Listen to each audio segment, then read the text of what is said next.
senhoras e senhores, em continuidade ao segundo simpósio de licitações e contratos da Justiça Federal, convidamos para proferir a conferência deste simpósio o auditor federal de controle externo do Tribunal de Contas da União, André Pacchioni Baeta.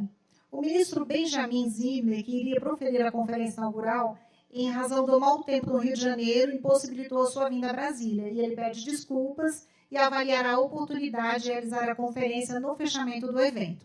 Então, com a palavra, o senhor auditor federal de controle externo do TCU, André Pacchioni Baeta.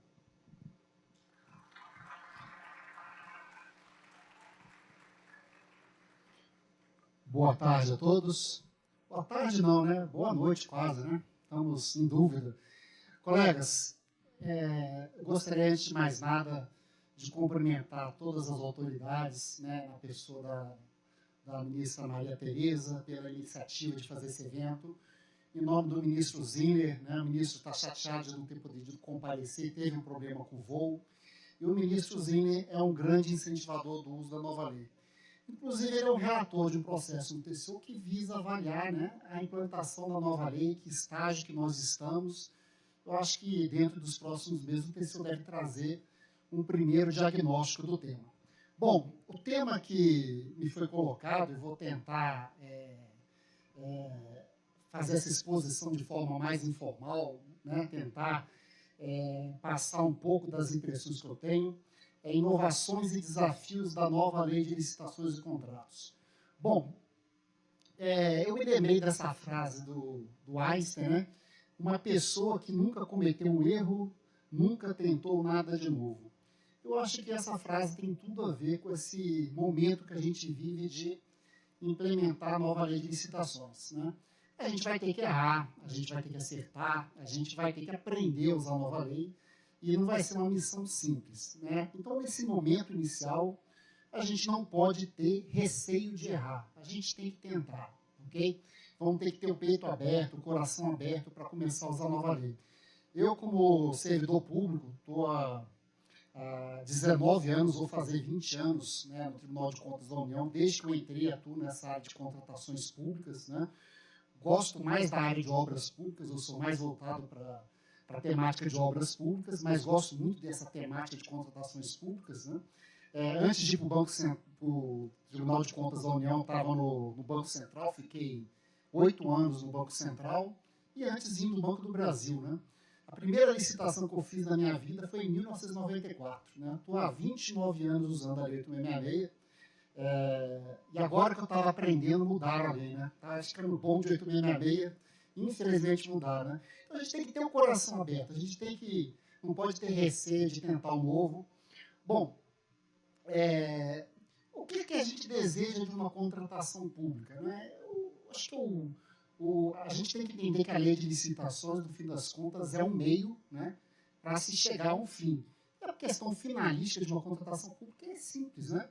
Olha, eu como cidadão público, eu como usuário de uma compra pública, de um serviço público, mesmo como servidor público, um serviço vai ser contratado para o meu órgão, o que eu desejo é que esse serviço seja fornecido no tempo adequado, né, aquele bem, aquele serviço chegue no tempo adequado, que ele seja fornecido, prestado com a qualidade especificada, que ele seja, né, contratado por um preço justo. A gente não gostaria de ter aditivos irregulares, a gente não gostaria de ter corrupção, a gente gostaria de ter um ambiente de lisura nas contratações públicas, e a gente gostaria, né, de, no fim das contas, ver a qualidade desse objeto. A parte finalística é isso. Se nós conseguirmos fazer isso, qualquer licitação vai ser um sucesso, qualquer contratação é um sucesso. A pergunta é como chegar a isso, né? Com uma lei com 194 artigos, né? Fora a regulamentação, com inúmeras possibilidades que a lei nos abre, como chegar a esse ponto? Bom, hoje nós convivemos aí na administração pública, estou falando da administração pública federal, tá? Porque se a gente começar a pensar em legislação estadual, tem algumas leis estaduais de licitações de contrato, por exemplo, a lei da Bahia, né? A Bahia tem ainda uma lei estadual que versa sobre licitações de contratos, que eu não sei, sinceramente, eu não tenho a menor ideia de como é que isso vai ser tratado no âmbito estadual. Mas se a gente pensar em nível federal, convivemos hoje com a nossa lei 866, com a lei 10.520, temos a lei do RDC, temos a lei das estatais, para as empresas públicas e sociedades de economia mista, e temos aí a nova lei de licitações e contratos, que diz aí, né, que a partir de 30 de dezembro de 2023 vai se tornar obrigatório, né? O marco final para vocês publicarem o edital de licitação pela 866 ou pela 10520 será 29 de dezembro de 2023. Eu estou fazendo as contas aqui, mas para mim, né, isso é daqui a 4 meses e pouco, né? Vocês já pararam para pensar? E me surge uma questão. Quem aqui já está usando a nova lei? Levanta a mão. Só para ter uma visão, quem não está ainda? Eu tenho ministrado bastante capacitações, assim, tem muitos tribunais da Justiça Federal que ainda não começaram a usar a nova lei, né? Mesmo no âmbito da Justiça Federal, a sensação que eu tenho é que a gente tem demorado um pouco para implementar a nova lei. No Tribunal de Contas da União, a gente começou efetivamente, né, quando eu falo usar a nova lei, usar a lei para tudo, né, para contratações diretas, para fazer as próprias licitações. A gente começou agora em janeiro de 2023. Estava conversando com a Luana, parece que aqui o Conselho da Justiça Federal começou a usar em novembro de 2022. Então, mesmo nos órgãos que já começaram a usar a nova lei, é um assunto relativamente novo. A gente hoje convive, né? Esse é o primeiro desafio, né? A gente convive hoje com processos licitatórios regidos por licitações diversas. Qual a escolha que o TCU fez? Olha, a partir de janeiro de 2023, licitação nova vai ser com lei nova. E as licitações que já estão com processo de tramitação, elas vão continuar com a legislação antiga. Então, isso causa uma dificuldade, causa um desafio, porque não é simplesmente girar a chave. Não, daqui para frente só nova lei. O problema é que a gente tem processos em curso, processos em andamento, e não só processos licitatórios, mas a gente tem contratos administrativos que podem ficar em vigor aí por mais 5 anos, né, pela Lei 866. Então, a gente acaba tendo que conviver, né, com essa ambiguidade, essa duplicidade. Esse já é um desafio, né? Bom, eu assim, não vou falar assim, eu não estou exalando, assim, muito otimista que essa lei não vai ser prorrogada novamente, né? 2024 é um ano que tem eleição municipal. A gente já teve um pleito dos prefeitos, já fez com que a lei fosse prorrogada, era para ter sido implantada em abril de 2023 e acabou sendo postergada para o fim do ano, né? Será que em pleno ano de eleição municipal, né, prefeito querendo licitar, concluir obra, será que não vai ter um movimento político para se postergar novamente a lei? O que vocês acham? Né? Mas hoje a gente está numa zona de dúvidas, porque reparem, vocês hoje, quem não está usando a nova lei, vocês têm uma decisão muito difícil. Se vocês optarem por iniciar um processo licitatório pela 866 ou pela 10520, eu tenho muitos receios que vocês não vão conseguir concluir esse processo licitatório para o edital publicado até o dia 29 de dezembro. E corre-se o risco de perder o trabalho todo. Eu optaria por utilizar a nova lei. Mesmo que postergue, eu não corro o risco de perder esse trabalho. Agora, óbvio, as licitações que já estão, né, com o processo instaurado, já estão correndo pelo 866, tem que se fazer uma avaliação de risco. Se é melhor continuar pelo 866, se é ir para a lei nova, né, mas é uma escolha que a gente tem que fazer, porque a maior complexidade, isso dá muito pano para manga, né? Eu não estou querendo complicar muito aqui não, mas quando a gente imaginar, né, começar a colocar dúvidas, e as atas de registro de preço? Vocês vão ter uma série de atas de registro de preço que vão estar em vigor no dia 29 de dezembro. Essas atas foram celebradas com amparo na Lei 866. E aí a pergunta, vocês vão poder pegar carona ou demandar essas atas a partir de 2024? Ou seja, vocês vão acabar fazendo uma contratação nova, entabulada pela Lei 866, após a Lei 866 ter sido revogada. A regulamentação federal responde isso, mas surgem dúvidas, existem essas questões. Bom, então, eu coloquei aqui alguns breves desafios, né? Um deles, né, lidar com a regulamentação da nova lei. Talvez vocês não tenham sentido, mas estamos falando aí dos órgãos federais, né? Temos aí já diversos decretos, diversas instruções normativas. Eu que trabalho, ministro curso nessa área de licitações e contratos, eu tenho imensa dificuldade de me manter atualizado na regulamentação federal, na jurisprudência do Tribunal de Contas da União. Toda terça e quarta eu estou lá vendo todos os processos que vieram sobre licitação, tento me manter atualizado. Eu tenho muita dificuldade só de me atualizar com a legislação federal. Imagina quando a gente coloca aí na conta 27 estados, né? 26 estados na Justiça Federal, 5 mil e tantos municípios, e quando a gente vai ver o volume de normatização que tem surgido. Eu já tive a oportunidade de ler, né? Eu sou um sofredor, masoquista, eu li o regulamento licitatório do estado do Paraná, né? 400 páginas. Acreditem vocês, eu li tudinho, né? Eu já li o regulamento licitatório do estado do Mato Grosso. Não chega a 400 páginas, mas umas 200 lá. E assim, as dúvidas são imensas. Se você imaginar que mesmo no único ente federativo você pode ter mais de um regulamento de licitações e contratos, por exemplo, no nível federal, o Senado publicou o regulamento deles. Lá no Paraná, o TJ do Paraná publicou um regulamento próprio de licitações e contratos, não o mesmo regulamento do Estado, do Poder Executivo. Então, mesmo um único ente federativo, a gente acaba tendo a possibilidade de ter mais de um regulamento. Então, eu estou falando aí de milhares e milhares de regulamentos distintos, que os servidores públicos eles não vão ser tão impactados, porque vocês vão usar o regulamento federal, são servidores federais, vão usar o regulamento federal.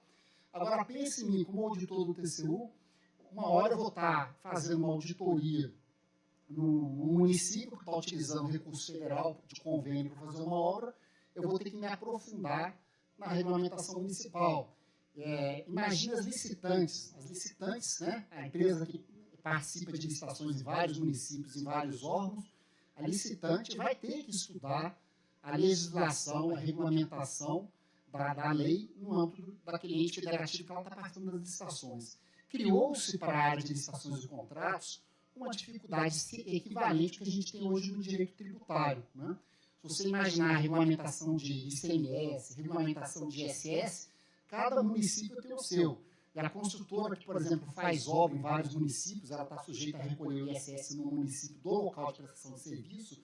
Em todo município que ela vai fazer obra, ela vai ter que estudar a legislação do município. E criou-se para a área de licitações esse problema, né? Eu achei interessante quando eu vi pela primeira vez, mas eu estava com uma visão ali, né, pensando, eu como servidor federal, eu vou usar a lei, eu tenho que saber só os regulamentos federais, né? E a gente não está vendo o lado da iniciativa privada, que é quem vai contratar com a administração, quem vai participar da licitação. E do próprio Poder Judiciário, né? Porque na área finalística do Poder Judiciário, dependendo ali da origem dos recursos, vai cair na Justiça Federal licitações processadas pelos municípios, pelos estados, e isso pode dar discussão, tá? Pode exigir que os magistrados estudem toda essa regulamentação também. Bom, segundo problema, segundo desafio, né, capacitação dos agentes públicos. Quando a gente vai esmiuçando a nova lei, vão surgindo dificuldades. Se a gente pegar o único artigo, a nova lei de licitações tem 194 artigos, né? O único artigo ali, para o artigo 23, que fala da estimativa do valor da contratação, se a gente for pensar em capacitação mesmo, para você capacitar um agente público para fazer estimativa do valor da contratação, são 2 dias de curso para capacitar em pesquisa de mercado de bens e serviços em geral, seriam mais 2 dias de curso para capacitar, elaborar uma planilha de orçamento e formação de preços para serviços terceirizados. Se vocês forem fazer uma estimativa de valor para um serviço de TI, tiverem que aprender como é que faz uma estimativa de valor de mercado usando pontos de função, usando o UST, Unidade de Serviço Técnico, mais 2 dias de curso. Se forem para a minha área, que é obras públicas, para aprender a fazer o orçamento de uma obra, sendo engenheiro, né, que são um pré-requisito, são 2 dias de curso para aprender a usar o SINAP, para aprender a fazer o feijão com arroz. Eu diria mais uns 3 dias de curso para fazer, né, o orçamento de uma obra rodoviária. se a gente for pensar em algumas particularidades da nova lei, calcular o adicional de risco, né? A nova lei fala lá no artigo 22 e 23 que você vai poder incorporar um adicional de risco no valor estimado da contratação. Quem é que sabe calcular esse tal de adicional de risco? Levanta a mão aí, quem é que sabe calcular esse adicional de risco aí? Só o Paulo? Eu engano bem, eu também não sei calcular, mas eu finjo que você dou uma enganada boa, tá? É uma coisa assim, ninguém sabe fazer. Então, assim, os desafios são imensos. Como é que vocês vão fazer pesquisa de mercado, fazer valor estimado de uma contratação, sem ter ideia de como calcula esse adicional de risco? Né? Então, a gente, pegando um artigo da lei, né? Se for pegar os 194 artigos, não, vocês vão agora prever o uso de arbitragem nos contratos administrativos. Vai estudar arbitragem para saber o feijão com arroz de arbitragem, né? Dá uma cadeira de 6 meses no curso de Direito. Né? É uma disciplina de graduação, de pós-graduação em Direito, para saber o feijão com arroz de arbitragem. Né? Então, a gente vai ter que se capacitar. A boa notícia é que não tem muita coisa nova na nova lei. Né? A boa notícia é que a gente já precisava se capacitar por 866, os problemas que a gente vive hoje são os mesmos. Tá?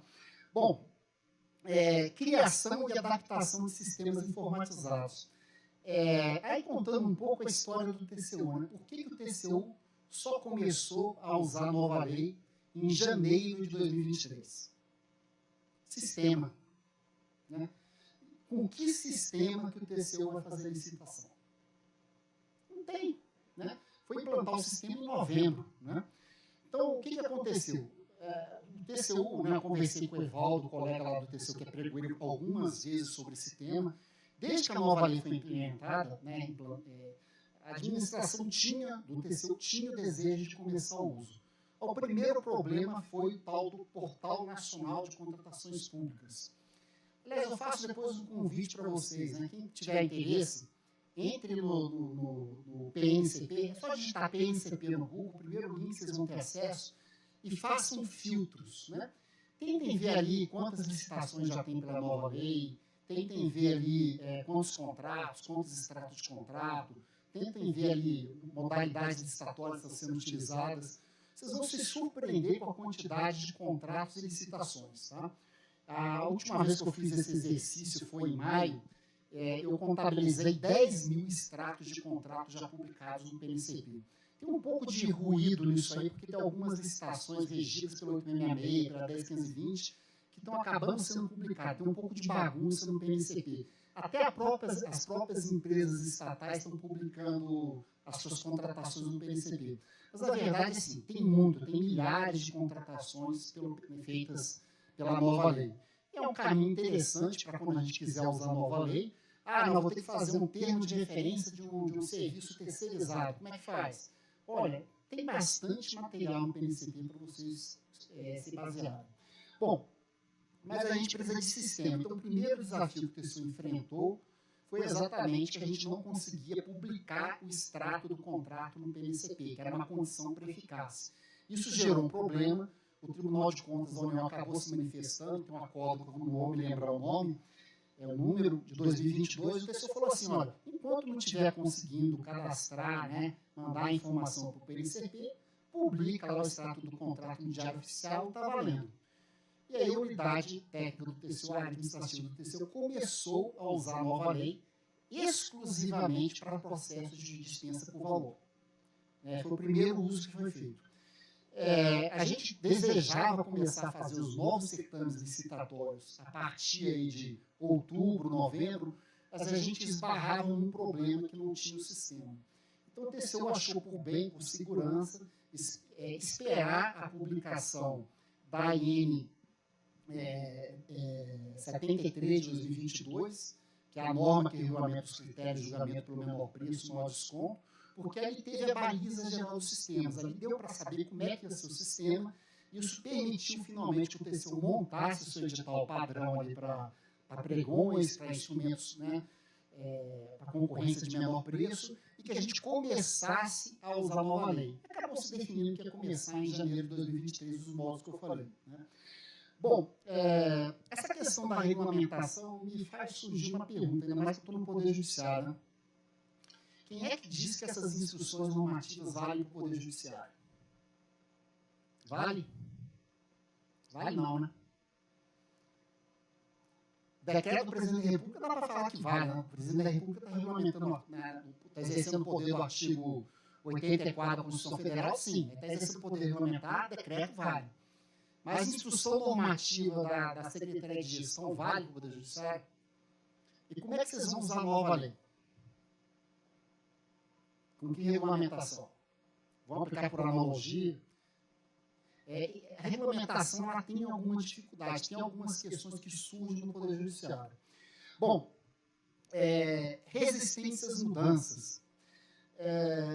Exatamente esse movimento, né, que é algo contraditório, os prefeitos reclamando que vão ter que usar a nova lei. Engraçado que alguns municípios implantaram a nova lei, estão usando, não tiveram problema nenhum, e outros enxergam como um bicho de sete cabeças.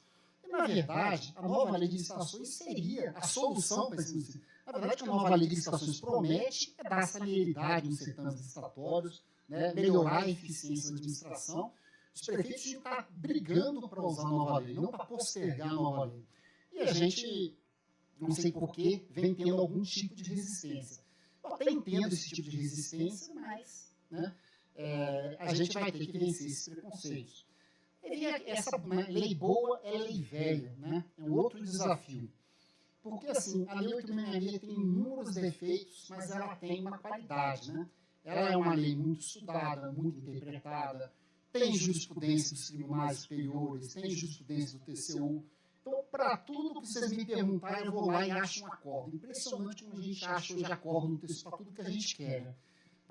Tem sempre lá um acordo para chamar o seu. Então, a gente consegue ter uma atuação que, de alguma forma, já é experimentada, já é balizada pela jurisprudência. E na nova lei, né, a gente tem que ter cuidado para não usar a nova lei olhando pela 8.666 para o retrovisor, né? Tentando aplicar entendimentos análogos ao que se adotava na Lei 8.666 para a nova lei. Mudou, e algumas mudanças foram bem radicais. Né?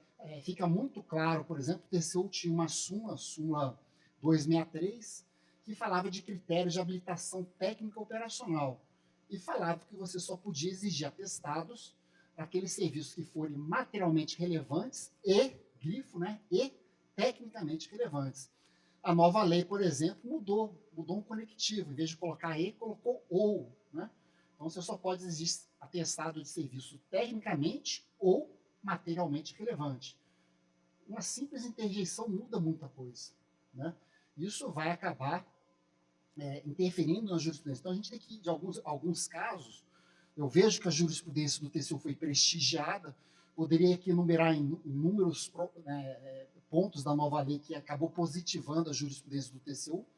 Por exemplo, o artigo 127 e 128 fala para manter o desconto em relação quando tem um aditamento contratual. Está positivando uma jurisprudência do TCU que vem desde 2004. Né? Foi desde o Acórdão 755 de 2004 que o TCU firmou o entendimento que tem que se observar a questão do desconto nos aditivos contratuais. Então, o que a nova lei fez foi positivar isso. Mas, em alguns casos, a lei foi cirurgicamente ali e foi contra a jurisprudência do TCU. Nesse caso, a habilitação técnica operacional é um desses pontos que eu coloco. Não dá para interpretar a nova lei usando a jurisprudência posta do TCU para 8.666. A gente tem que tomar muito cuidado com isso. Tá? Bom, disseminação de institutos trazidos pelo RDC e pela lei das estatais, que ainda não foram experimentados de forma exaustiva pelo poder público. Colegas, assim, contratação integrada, contratação semi-integrada, alguns órgãos federais, por exemplo, o DENIT, têm utilizado bastante contratação integrada. Para o DENIT não vai ser novidade. Né? E a contratação integrada está aí desde 2011. Né? No RDC, a gente está fazendo aí 12 anos de RDC.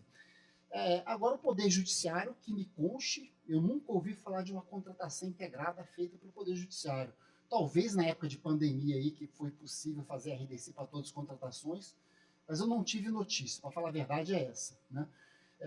Diria outros institutos, remuneração variável, né? Pagar uma bonificação para aquela empresa que antecipa a entrega do objeto, que executa o objeto com melhor qualidade, que entrega o objeto com maior parâmetro de desempenho, é um instituto que está previsto no RDC e nada, né? Eu nunca vi isso ser utilizado. Mesmo no DENIT, mesmo na Infraero, órgãos que usaram bastante a RDC, contratos de eficiência, né? Você visa ali reduzir uma despesa corrente, celebrando um contrato de eficiência, para vocês quiserem trazer uma economia na conta de luz, a empresa pode fazer obras, instalar equipamentos, e ela vai ser remunerada como um percentual da economia gerada. O primeiro contrato de eficiência que eu vi foi ser celebrado agora em 2023. Né? Então, são institutos que não são novidade, mas, na verdade, eles não têm sido utilizados, eles são praticamente inéditos. Né? E a gente vai acabar tendo que utilizar esses institutos. Infelizmente, a gente, em muitos casos, em muitos órgãos, o Poder Judiciário é uma situação como essa, porque vocês não poderiam usar o RDC em condições normais, né? Vocês não tiveram o aprendizado aí que outros órgãos tiveram com o RDC. Bom, maior grau de discricionariedade do gestor e, por conseguinte, de motivação dos seus atos. A nova lei, na verdade, dá um plexo de escolhas possíveis para resolver determinado problema, para contratar diversos objetos. Vocês vão poder ter várias soluções, não só uma, várias alternativas. E aí surge uma dificuldade. Na Lei 866, eu costumo falar que a gente está em cima de um trilho de trem, né? Você não consegue sair de cima daquele trilho de forma alguma. Na nova Lei de Licitações e Contratos, você está numa trilha, né? Então, de vez em quando, você pode sair da trilha, dar uma voltinha no mato, voltar para a trilha. Você tem vários caminhos possíveis para perseguir, para chegar a um determinado objetivo. São escolhas discricionárias que a lei vai trazer para vocês, e com essa escolha vocês vão ter o dever de motivar essas escolhas. E onde é que isso vai ser feito? Quando é que isso vai ser feito? Por quem que vai ser feito? Vai ser feito no momento da elaboração do estudo técnico preliminar. As grandes escolhas, as grandes definições de uma licitação vai ser feita na etapa de ATP. A gente vai ter relacionamentos contratuais de longo prazo entre administração pública e iniciativa privada. Hoje, né, temos os contratos de caráter contínuo, uma possibilidade de ter um contrato celebrado, né, e prorrogado por até 60 meses, excepcionalmente mais 12 meses, está lá no artigo 57 da 8666. A nova lei, esses contratos continuados vão poder ser prorrogados por até 10 anos. Né? A gente está falando de um contrato continuado que, via de regra, vai ter 10 anos de vigência. E a gente tem outras possibilidades. Né? Quando a gente fala, por exemplo, de um contrato de eficiência que tem investimento pelo particular, esse contrato vai poder ter uma vigência de até 35 anos. E a gente tem que pensar, né, em mecanismos robustos para manter esses contratos válidos durante tanto tempo, principalmente em equilíbrio econômico-financeiro. A gente tem institutos novos, né, fornecimento contínuo. Então, em vez de você fazer ata de registro de preço todo ano para contratar, por exemplo, fornecimento de combustível, compra de material de expediente, você pode ter um contrato continuado, né, de fornecimento contínuo, para fornecer material de expediente, para fornecer tonas de impressora, para fornecer combustível para os veículos, uma série de... Esse instituto do fornecimento contínuo, ele, para mim, ele vai acabar, vamos dizer assim, abarcando grande parte do espaço atual das atas de preço. Porque na nova lei, atas de preço tem validade de 1 ano, pode ser prorrogado por mais 1 ano, 2 anos. Os contratos contínuos, 5 anos mais 5 anos, 10 anos. Me parece um instrumento muito mais eficaz, muito mais eficiente. Só que para você ficar com um contrato de fornecimento de combustível válido por 10 anos, não é simples. Vai ter que ter um mecanismo para garantir que esse contrato fique equilibrado ao longo de 10 anos. A gente vai ter que aprender a se relacionar com a iniciativa privada de uma forma mais permanente, né, de longo prazo. A gente quer trazer para a administração pública boas empresas, empresas que têm uma relação longa, duradoura com a administração pública, mas a gente vai ter que ter mecanismos para rever esses contratos. Bom, temos aí um possível incentivo à indústria de pleitos. Se para mim a nova lei de licitações e contratos tem um grande defeito, esses defeitos estão no artigo 123 e 131. Tá? São, para mim, os 2 piores artigos que tem na nova lei. Se um dia vocês votarem em mim para deputado federal, né, eu prometo apresentar um projeto de lei para revogar esses 2 artigos. Eu não gostei de nenhum dos 2. Né? Mas, na verdade, se a gente for ver esses 2 artigos, eles estão chovendo no molhado. Né? O artigo 123 fala que a administração tem que responder todos os pleitos da empresa. Isso, para mim, nada mais é do que uma expressão do direito de petição, que está assegurado no artigo 5º da Constituição Federal. Ou seja, se a empresa tem o direito de peticionar, por óbvio, ela tem o direito de ver a resposta dos seus pleitos. Eu não precisava contar isso para as empresas, né? E isso vai incentivar empresas a apresentarem pleitos, né? Porque agora elas estão sabendo disso, que os pleitos delas têm que ser respondidos, né? Ainda que sejam negados, eles têm que ser respondidos, e a lei fala, salvo caso contrário, tem um prazo de 30 dias. E o artigo 131, né, ele promete dar muito embate, né, permite, inclusive, o reequilíbrio econômico-financeiro dos contratos após a extinção dos contratos. Mas ela estabelece uma regra de preclusão que o pleito tem que ser apresentado quando o contrato ainda está em vigor. O que vai acontecer é que, na véspera do contrato se encerrar, as empresas não vão perder viagem, elas vão apresentar outros pedidos de aditivo, né? Vai que cola, né? É de graça mesmo, não custa nada pedir, né? Porque para recorrer à justiça, recorrer ao Poder Judiciário, tem risco, né? Tem risco da empresa perder, tem custo de sucumbência. Agora, para pedir administrativamente, o que a empresa tem a perder? Então, há um incentivo, né? Houve um incentivo à indústria de pleitos em outros artigos, e isso é uma coisa que me preocupa. Dificuldade cultural para o Estado e agentes públicos empregarem mecanismos alternativos de resolução de controvérsias, arbitragem, o dispute board, né, Comitê de Resolução de Disputas. Uma coisa que eu queria destacar aqui, né, acho que é o momento oportuno de falar. A nova lei de licitações, ela vai trazer não apenas impacto na área administrativa do Poder Judiciário, mas também para a área finalística do Poder Judiciário. Alguns dispositivos, né, não só a questão dos pleitos, isso aí tem propensão também, né, de trazer uma maior quantidade de ajuizamento de ações em que a empresa questiona, pede algum tipo de indenização, pede reequilíbrio econômico financeiro. Isso, obviamente, vai impactar na área finalística do Poder Judiciário, mas isso aqui também pode impactar positivamente. Né? Esses mecanismos como arbitragem, como o dispute board, principalmente em contratos de longo prazo, contratos de obras públicas, às vezes são contratos que exigem, né, um conhecimento especializado, que no Poder Judiciário acaba sendo resolvido por meio de peritos. Né?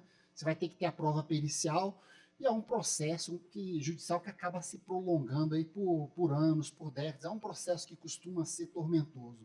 A arbitragem, ela tem a propensão de desafogar o Poder Judiciário desse tipo de ação, né? E de dar uma resolução mais simples, mais célere, né, para esses pedidos. Bom, alinhamento de novos institutos, né, contratos de eficiência, regime de fornecimento, prestação de serviço associado, build to suit, contrato de gestão, com os ditames aí da Lei de Responsabilidade Fiscal, em particular com os artigos 29 e 32, que falam das regras de contratação de operações de crédito. Existe uma história aí, né, o Conselho da Justiça Federal, ela entrou com um processo de consulta no TCU, exatamente se ela poderia usar os contratos de build to suit para construir novos prédios do Poder Judiciário. Os contratos teriam uma cláusula de reversão, né? Ao final do contrato, o bem público que foi construído pelo particular, ele reverteria para o ente público. E o que o TCU decidiu nessa consulta? Se eu não me engano, é o Acórdão 755 de 2023. É uma consulta, o relator foi o ministro Anastasia. O TCU decidiu, né, que se esses contratos de build to suit eles tiverem uma cláusula de reversão para o poder público, eles são equiparados a uma operação de crédito. Ou seja, na verdade, o particular está financiando o poder público. Né? Ele vai lá, executa uma obra, constrói lá um fórum, constrói um edifício do Poder Judiciário, ou faz a reforma de um imóvel, o particular vai bancar à vista, e depois ele vai locar esse prédio para o Poder Judiciário, e junto com o valor da locação, vem o valor mensal de amortização desse investimento feito pelo particular, porque ele vai ser incorporado ao patrimônio da administração no fim do contrato. E isso daqui se equipara a uma operação de crédito. Moral da história, né? Para contratar a operação de crédito precisa de autorização legislativa, isso praticamente torna o Instituto letra morta. É um problema para usar. E não é só o build to suit, que aliás o build to suit nem é citado na nova lei, mas a gente tem instrumentos, né, como por exemplo o regime de fornecimento e prestação de serviço associado, você contrata um bem junto com a sua operação e manutenção, ou um contrato de eficiência, em que o particular vai fornecer bens, prestar serviços, realizar obras, e ele vai ser remunerado como um percentual da economia daquela despesa corrente que lhe trouxer. Isso também está sendo equiparado como uma operação de crédito e é um problema em termos, né, da lei de responsabilidade fiscal. Aqui eu acho que esse assunto deve voltar à tona em breve. Tá? Bom, princípio da segregação de funções. Né? Ele ganhou um status de princípio na nova lei e, de longe, é o princípio que tem dado mais embate. Vou fazer algumas perguntas para vocês, que são dúvidas que eu tenho. Né? A equipe de planejamento da contratação, que elaborou o estudo técnico preliminar, um integrante daquela equipe pode ser depois designado para elaborar o termo de referência? Ou isso violaria o princípio da segregação de funções? Pode ou não pode? Pode. Se a gente for procurar pelo em ovo, né? Olha, eu sou um gestor corrupto, aí eu adotei uma solução direcionada para beneficiar um determinado fornecedor. Se um outro servidor fosse fazer o termo de referência poderia rever, né, aquela especificação, né, aquela solução que foi escolhida no ETP. Como é o mesmo servidor que está fazendo o termo de referência, a administração perde a oportunidade de ter esse controle. Óbvio, talvez se for uma equipe que fez o ATP, uma outra equipe que vai fazer o termo de referência, talvez não com todos os integrantes em comuns, esse risco estaria de alguma forma mitigado. Mas a gente poderia questionar. Né? Outra pergunta, né? Quem fez o termo de referência pode depois ser designado fiscal do contrato?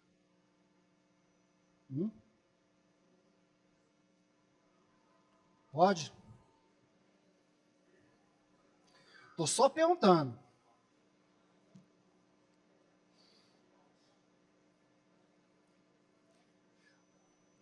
Ou viola o princípio da segregação de funções? Porque eu posso apontar riscos, né? Olha, no meu termo de referência, eu posso ter colocado um quantitativo ali a ser fornecido maior do que o necessário, né? E na hora de fiscalizar o contrato, eu posso pagar aquele quantitativo, o erro não vai ser detectado. Isso é muito comum em obras, né? Quem faz um projeto básico de uma obra depois pode ser designado fiscal da obra. Pode? O artigo 7º diz que não pode não, viu, gente? Da nova lei. Você não pode, né? É vedada a designação do mesmo agente público para as situações mais sujeitas a riscos. Se for interpretar o artigo 7, não pode não. Tá? Quem fez o pregão, quem fez o termo de referência, pode ser designado pregoeiro? Agora, voltando, vou ler agora o artigo 14. O artigo 14 fala o seguinte, né? Que é vedado ao autor do projeto básico participar da execução da obra, mas ele fala lá no parágrafo único, né? Que quem fez o projeto básico pode participar da obra na condição de fiscal, desde que a serviço da administração. Então, o próprio artigo 14 traz uma exceção que permite que o autor do projeto básico seja designado fiscal. Se isso vale para um terceiro contratado, eu entendo que vale para um servidor. Eu estou colocando para vocês essas questões porque são dúvidas. Eu discuto isso lá no gabinete do ministro Zinner com os colegas, com a Karine, com o Rafael Jardim, e quem é que diz que a gente se entende, que a gente se concorda nisso? Com o ministro. Isso dá uma briga danada lá, e vão surgir essas discussões. Para vocês terem ideia, o regulamento licitatório do estado do Mato Grosso, ele foi a mais além, ele conseguiu uma segregação interna de funções. Mesmo para a etapa que seria executada por um único agente, ele conseguiu dividir em dois. Né? Então, a pesquisa de mercado, o estado do Mato Grosso fala que um agente público vai fazer a pesquisa de mercado e um outro agente público diferente vai ter que fazer um juízo crítico sobre essa pesquisa de mercado. São dois que vão fazer a pesquisa de mercado. Um faz a pesquisa e o outro valida. É uma visão do princípio da segregação de funções. Né? Você pega uma etapa da contratação que é mais sujeita a risco, que a pesquisa de mercado é sujeita a risco, e você divide isso aí. Então, talvez para a maior parte dos tribunais isso não seja um problema, mas quando a gente começa a falar dos tribunais menores, né, pega lá o TRT de Rondônia, do Acre, pega alguns tribunais regionais eleitorais, a gente tem tribunais menores, muitas vezes o tribunal tem lá 1, 2, 3 engenheiros, e como é que você vai garantir plenamente esse princípio da segregação de funções? Isso pode ser um problema, porque o tribunal tem um engenheiro, o engenheiro vai ter que fazer projeto básico, depois ele vai ser designado para assessorar a comissão de contratação, o agente de contratação, depois ele vai ser designado para fiscalizar o contrato, vai sobrar para ele, obviamente, fazer o ETP, vai sobrar para ele receber o objeto. A propósito, quem faz o recebimento provisório pode fazer o recebimento definitivo, ou isso viola a segregação de funções? Pode ou não pode? A mesma pessoa fazer o recebimento provisório e depois fazer o recebimento definitivo? Pode? Porque, repara, no artigo 140, dá a entender que são pessoas diferentes. Quem vai fazer o recebimento provisório é o próprio fiscal, e o recebimento definitivo vai ser feito por um servidor ou comissão especialmente designado, que pode, talvez, ser o mesmo fiscal, né? Mas são dúvidas que eu tenho. Então, vão se preparando que essa história de segregação de funções vai dar pano para manga, tá? Bom, o que eu acho, gente? Eu fui chefe no TCU durante 2 anos, entre 2006 e 2008. Eu era chefe do serviço de engenharia do TCU. Meu serviço fazia os projetos e fazia a fiscalização dos contratos de obras. E eu tinha lá no meu serviço um princípio de quem pariu Mateus Quimbali. Conhece esse princípio? Então, eu tinha a prática de designar sempre o mesmo servidor que fez o termo de referência, que fez o projeto, para fiscalizar o contrato. Óbvio, falando sério, porque aí eu estou pensando no princípio da eficiência, né, que é um outro princípio que também está na lei, né, e ele vale igual ao princípio da segregação de funções. Eu tenho que fazer uma ponderação entre princípios. Não me parece razoável, né, um servidor que ficou meses trabalhando num projeto de uma obra, conhece todos os detalhes, eu perder esse conhecimento todo e depois designar para fiscalizar um contrato um servidor novo, que não tem conhecimento, que vai ter que ter uma curva de aprendizado, que vai ter que se capacitar. Então, onde é que fica o princípio da eficiência? Né? Então, a gente tem essas discussões na nova lei. Esse é um ponto que, para mim, vai ser controverso. Tá? Incremento do uso de certames licitatórios e contratos administrativos para implementar políticas públicas diversas. Temos cotas para egressos do sistema prisional, cotas para mulheres vítimas de violência doméstica. E não é provavelmente uma novidade, né? Essas políticas já vinham sendo adotadas no âmbito do 866, em particular as cotas para egressos do sistema prisional. Aqui no Distrito Federal tinha uma lei que obrigava a ter uma cota para moradores de rua. Era um problema que as construtoras aqui reclamavam muito, que elas não conseguiam contratar a quantidade de trabalhadores naquelas cotas. Okay. A nova lei vai, de alguma forma, ampliar esse tipo de mecanismo. A questão que se fica não é contra a política pública em si. É óbvio que o Estado tem que ter políticas públicas, né, para ressocializar os presos, para atender as mulheres vítimas de violência doméstica. A questão que se faz é se os contratos administrativos são instrumentos vocacionados para esse tipo de política pública. Se eles são realmente efetivos, e o que isso vai representar em termos de custo. Mas vai ser um desafio. Hoje a gente já tem dificuldade para fiscalizar um contrato administrativo, tem pouca gente, muito contrato, e na nova lei, né, tendo que fiscalizar uma série de outros aspectos, isso aí tem que se agravar. Colegas, meu tempo está se esgotando. Eu coloquei aqui na nova lei uma série de inovações, né, o que a lei traz de novo. Eu falei aqui só de contratos de caráter contínuo, contratos com dedicação exclusiva de mão de obra. Eu não vou ler tudo aqui, depois vocês vão receber essa apresentação, não sei como é que vai ser disponibilizado, mas estão autorizados a disponibilizar, não tem problema nenhum, tá? E depois de escrever aqui umas 5 páginas, né, eu parei só nos contratos continuados com dedicação exclusiva de mão de obra. Para falar a verdade, tem mais umas 10 páginas de inovação para obras públicas e tem mais outras tantas páginas de inovações para compras, né?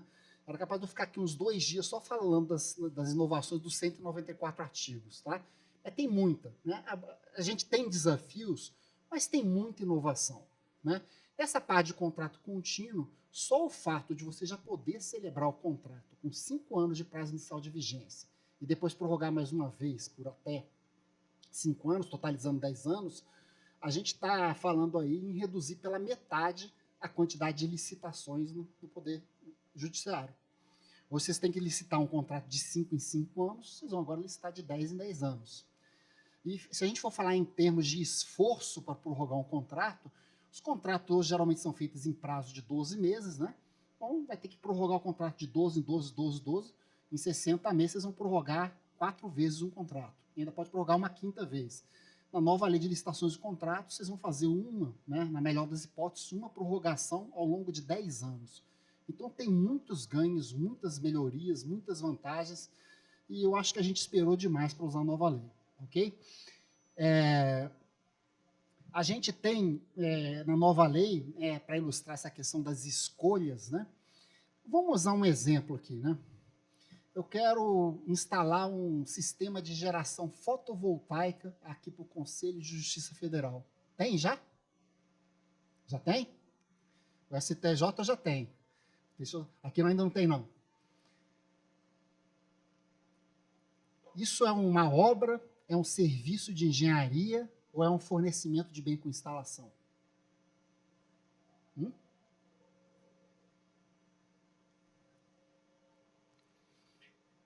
Se eu quiser dar um jeitinho de falar que é um fornecimento de bem, é uma compra. Vou comprar as placas fotovoltaicas, vou comprar os inversores e vou contratar a instalação. Forcei um pouco a barra, né? Mas dá para falar, né? Não está muito errado. Se eu quiser falar que é uma obra, eu falo para vocês que isso se encaixa assim na definição de obra que está lá no artigo 6º da lei. Porque eu estou fazendo uma alteração sensível no imóvel edificado, né? E se eu quiser falar que é um serviço de engenharia, eu acho que eu também consigo encontrar motivação para dizer que é um serviço de engenharia.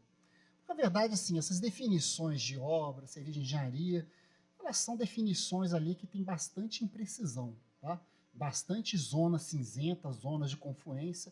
Então, existe discricionariedade para vocês irem para um caminho ou para o outro.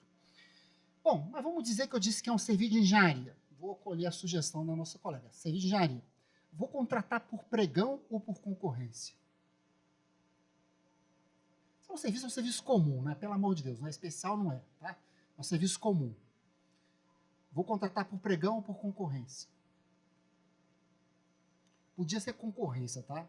Eu defendo que é preferencial o uso do pregão, mas a própria lei tem uma dubiedade, né? Se você ler a definição de concorrência, está dito que concorrência é uma modalidade de licitação para obras e serviços de engenharia, comuns e especiais. E se você ler a definição de pregão, combinada com o artigo 29, parágrafo único, dá a entender também que o pregão é uma modalidade de licitação obrigatória para bens e serviços comuns, incluindo o serviço de engenharia. Então a lei é dúbia, né? Dá para entender do jeito que vocês quiserem, dá para fazer concorrência, dá para fazer pregão, tá? E qual que é a diferença mesmo? Só o nome da licitação, porque o resto é igual, tá? Concorrência e o pregão aí, de diferente só tem o nome, né? Ambas são eletrônicas, ambas têm inversão de fases, ambas têm fase de modo de disputa aberto, fase de lances, ambas vão ter fase recursal única. Então, quando adotado o critério de julgamento pelo menor preço ou pelo maior desconto, a única diferença que existe entre o pregão e a concorrência é o nome. E discutindo com o ministro Zinler, eu não sei a opinião do ministro, mas eu já lancei a minha, né? Falei, ministro, nos termos do artigo 22 da LINDB, Lei de Introdução às Normas do Direito Brasileiro, né? No TCU, a gente tende a dar uma interpretação consequencialista para isso, né? O que o artigo 22 fala? Que nas instâncias controladora, administrativa e judicial vão se ver as consequências práticas da decisão. E qual é a consequência prática de eu dizer se o negócio é um pregão ou se é uma concorrência? O nome da licitação é única, porque são os mesmos prazos de julgamento, inversão de fase. As duas licitações, duas modalidades, pregão e concorrência, têm o mesmo rito procedimental. Então, você fez uma concorrência, você fez um pregão, para mim, na minha visão, tanto faz. A consequência prática, na verdade, é essa, tanto faz. Mudou o nome da licitação. Bom, Mas aí qual que vai ser o critério de julgamento? Eu poderia escolher entre menor preço e maior desconto. Olha, não seria caso de técnica e preço, pelo amor de Deus, nem melhor técnica e conteúdo artístico, maior lance, seria o caso só para leilões. Mas eu teria uma escolha entre a licitação de menor preço e a licitação de maior desconto. Qual que eu vou escolher? Eu optaria, né, gosto meu, é uma questão de gosto, eu optaria pela licitação pelo maior desconto, porque evita alguns problemas, evita jogo de cronograma, em que a empresa dá descontos diferenciados para os itens, né, dá um desconto menor para os itens iniciais, dá um desconto maior para os itens que vão ser feitos nas etapas finais do cronograma, e com isso ela desbalanceia o cronograma, evita jogo de planilha. O desconto ele tem uma celeridade, ele é mais fácil procedimentalmente na licitação, com o exame de execuibilidade, de economicidade, fica quase que automático. É dispensável você analisar as composições de custo unitário, ter se eu tenho entendimento nesse sentido. Então, acho que o maior desconto tem algumas vantagens. Tá? E qual que é o regime de execução contratual? Empreitada por preço unitário, empreitada por preço global. Lá em casa eu contratei por preço global. Na minha casa tem um sistema de geração fotovoltaica, uma empreitada por preço global. Vou fazer o pagamento por etapas, risco de quantitativo do empreiteiro. Mas repara, esse tipo de objeto ele casaria muito bem com uma contratação integrada. Porque a prática do mercado, né, você vai ter que fazer o projeto desse sistema de geração fotovoltaica. O projeto tem que ser aprovado na SEB, na nossa companhia de energia, né, que agora foi privatizada. Então, o projeto ele vai depender dos equipamentos que vão ser usados. Então, a administração ela tem dificuldade de, a priori, ela fazer o projeto com equipamento A, com equipamento B, porque isso vai direcionar a licitação. Então, a administração tem que ter uma definição mais genérica, que vai ser feita no anteprojeto, e deixar o próprio particular incumbido de fazer o projeto básico, de aprovar esse projeto na concessionária de energia e depois de fornecer e instalar os equipamentos. É uma visão. Tá? Não, quero fazer agora um contrato de eficiência. Então, agora, para contrato de eficiência, o critério de julgamento é pelo maior retorno econômico, obrigatório. Vai ganhar a empresa que der combinado a maior economia da conta de luz, descontado da remuneração da empresa. Qual vai ser o maior valor líquido? Bom, no caso de maior retorno econômico, ou eu vou fazer uma concorrência, ou eu vou fazer um diálogo competitivo. Não pode ser pregão. Mas é uma outra ideia. E o regime de execução contratual pode continuar sendo contratação integrada. Casa muito bem. Contrato de eficiência e o critério de julgamento contratação integrada. Como é que o STJ fez? Alguém conhece a licitação da STJ? Como é que foi? Eles fizeram uma locação de usina fotovoltaica. Então, ali o particular, ele faz ali, aluga um terreno, instala uma usina, aluga essa usina por um valor mensal fixo ali por STJ. O STJ, obviamente, vai usar a energia gerada ali para descontar a conta de luz. Ainda tem algumas cláusulas de eficiência. Eu costumo brincar, nesse contrato do STJ é o contrato Denorex. Ele parece um contrato de eficiência, mas não é. Né? Mas ele se assemelha. Tá? Mas é uma outra forma de modelar que é interessante. Tá? Então, vejo as alternativas para contratar um sistema de geração fotovoltaica. Eu tenho inúmeras escolhas. Então, onde é que essas escolhas vão ser dadas? Não só isso, né? Eu teria aí outras possibilidades, né? Escolher uma licitação eletrônica presencial, modo de disputa aberto, modo de disputa aberto combinado com fechado. Poderia escolher orçamento sigiloso, orçamento público. Na hora de licitar a usina fotovoltaica, é melhor orçamento sigiloso ou público?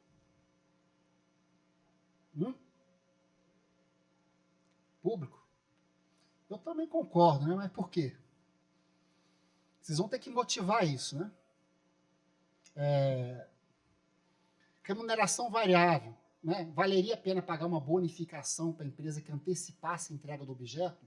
Vale, porque na medida que o objeto foi entregue antecipadamente, vocês vão conseguir usufruir daquela economia de energia antes. Então, por que não adotar? Eu adotaria. Né? Ou até mesmo já adotar o modelo de contrato de eficiência. Indo mais além, por que não fazer uma ata de registro de preço? Né?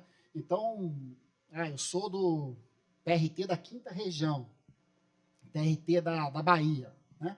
Quantos fóruns trabalhistas o estado da Bahia tem? Não sei. Né? mas são muitos, né? Eu não poderia ter uma ata de registro de preço para instalar sistemas de geração fotovoltaica, tentar padronizar o objeto, modelar o objeto, né? Então, são inúmeras as possibilidades que a gente tem para modelar as contratações. Essa é a grande vantagem. Eu tenho várias trilhas da nova lei de licitações e contratos, né? Diz aí a lenda que só nesse exemplo que eu estou colocando aí são 156 mil possibilidades. A verdade é que a conta não é bem essa, né? Mas só para dizer que são muitas possibilidades que a gente tem, muitas alternativas para escolher e muitas alternativas para motivar. Colegas, dentro do nosso macro planejamento da contratação, tanto para bens e serviços comuns, né, a gente vai ter uma etapa de documento de formalização de demanda, uma etapa de elaboração da ETP, etapa de elaboração do termo de referência e uma etapa de licitação, que vai ser um pregão, via de regra, né? E no processo de contratação de obras e serviços de engenharia, né, novamente, o documento de formalização de demanda, o ETP, e aí, dependendo do regime de execução contratual, eu posso licitar usando o regime de contratação integrada, foi cortado aqui é a contratação integrada, poderia fazer a licitação a partir de um anteprojeto, na contratação semi-integrada, a licitação necessariamente a partir de um projeto básico, e nos demais regimes, né, aqui a tarefa, empreitada integral, empreitada por preço unitário, empreitada global, empreitada, o regime de fornecimento e prestação de serviço associado, a licitação pode ser feita tanto com projeto básico quanto com projeto executivo. Mas o que me interessa aqui, nessa etapa que a gente está, né, é essa etapa de ETP. É aqui que a modelagem da licitação vai ser feita. É aqui que vocês vão ter poder de mudar a realidade de vocês, né? Então, é aí, nesse momento, né, a gente não pode cair nessa ideia de fazer um ETP pro forma. Tem que fazer o ETP, vamos fazer de qualquer jeito. Vamos aproveitar essa oportunidade para realmente tentar resolver um problema. Então, dentro das características do objeto que eu vou licitar, dos problemas, dos pontos fortes que eu tive em contratações anteriores, riscos identificados, dentro dos tipos de recursos que eu tenho, do pessoal, da estrutura física do meu órgão, né? Fazendo um benchmarking, o que outros órgãos da administração pública estão fazendo? Como é que o STJ está contratando geração fotovoltaica? Como é que o TCU contratou? Né? O que os outros órgãos têm feito? Né? Estrutura administrativa, processo de trabalho. A gente vai escolher os institutos a serem usados, mecanismos de incentivo e desincentivo, como é que vai ser o modelo de parcelamento do objeto, como é que vai ser a alocação de risco, como é que vai ser o modelo de gestão do contrato, quais as fontes de recursos para financiar meu objeto, quais as práticas de sustentabilidade que eu vou voltar, que é um tema tão importante. Todas essas escolhas têm que ser feitas e motivadas no ETP, com os institutos que a gente tem na lei. É aí que está a mágica. Então, gente, termino minha apresentação aí agradecendo, pedindo desculpa pelo pequeno atraso, né? Mas termino com essa frase do Einstein, né? É loucura, né, querer resultados diferentes fazendo tudo exatamente igual. Então, a lei mudou, mas se a gente continuar fazendo tudo igualzinho, 866, as coisas vão continuar dando errado, ok? Muito obrigado a todos, fico disponível aí para perguntas.